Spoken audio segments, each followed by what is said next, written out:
of Worship, your source for commentary and discussion on worship, theology, and culture. I'm your host, Dr. Jonathan Michael Jones.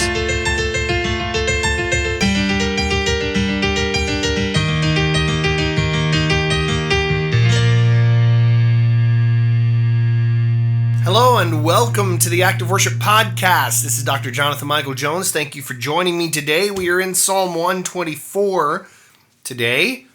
Psalm 124 is one that is attributed to David. Many of these songs of ascents are not attributed to any particular author, but Psalm 124 is given to David.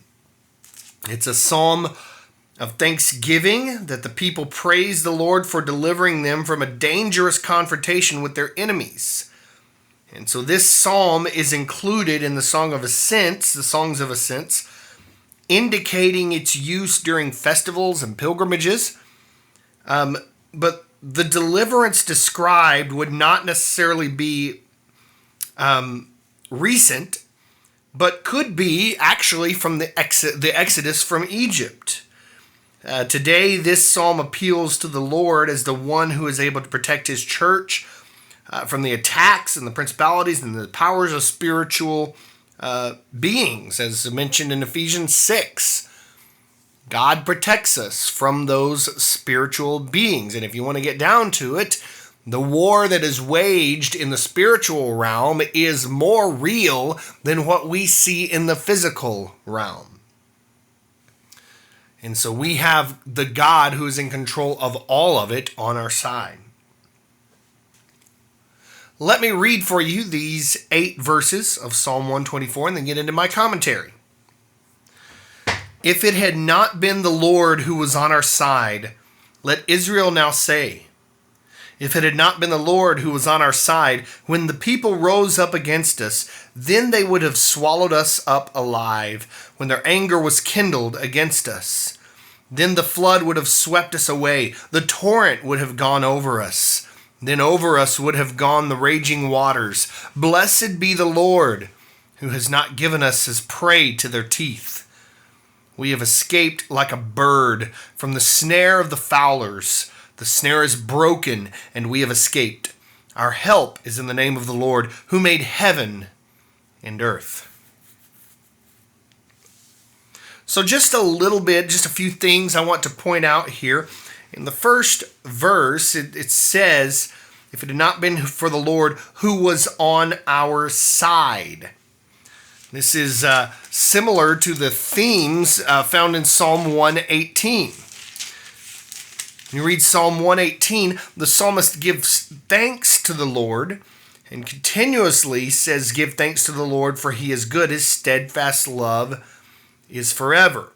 And the psalm speaks of God as the salvation of humankind, of his people. Psalm 118:14, the Lord is my strength and my song. He has become my salvation. The point is, God is on your side. If God is for you, who can be against you? That's not just a cute little cliche, but literally no one can be against you because there is none greater than God. And so the psalmist here understands that and said, if it had not been the Lord who was on our side, then we were doomed.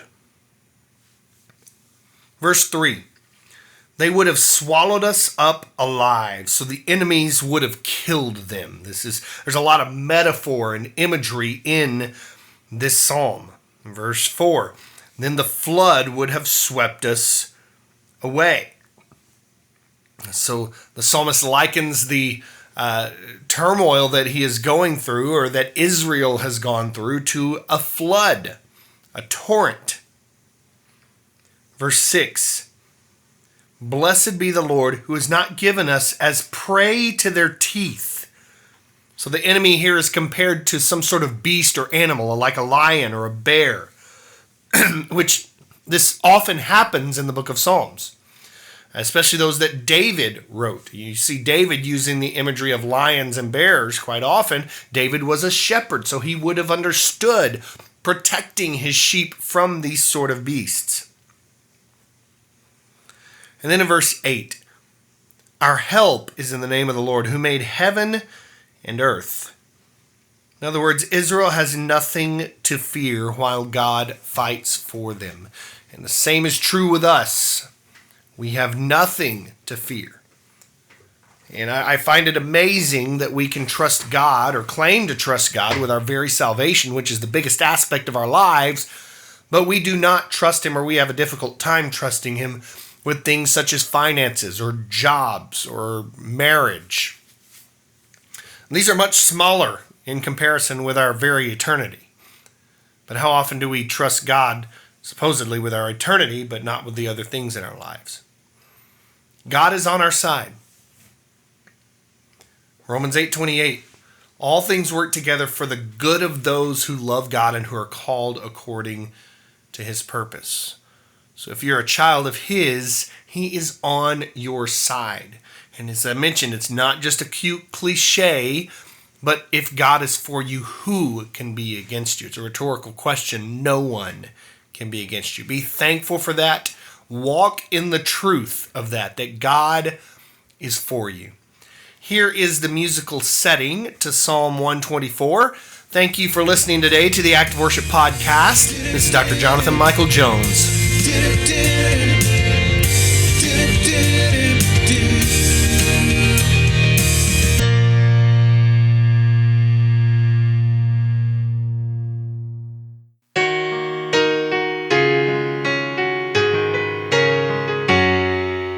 Unless the Lord had been there on our side, let Israel now testify to this. Unless the Lord had been there on our side, when cruel men against us rose to strive, they would indeed have swallowed us alive.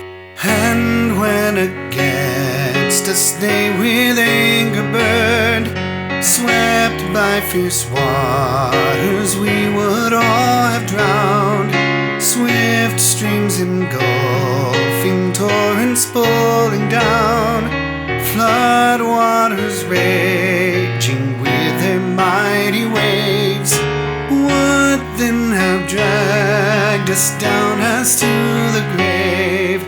Blessed be the Lord, who snatched us from their teeth.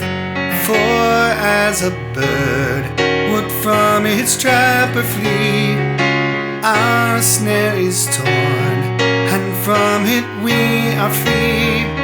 Yes, in the Lord's name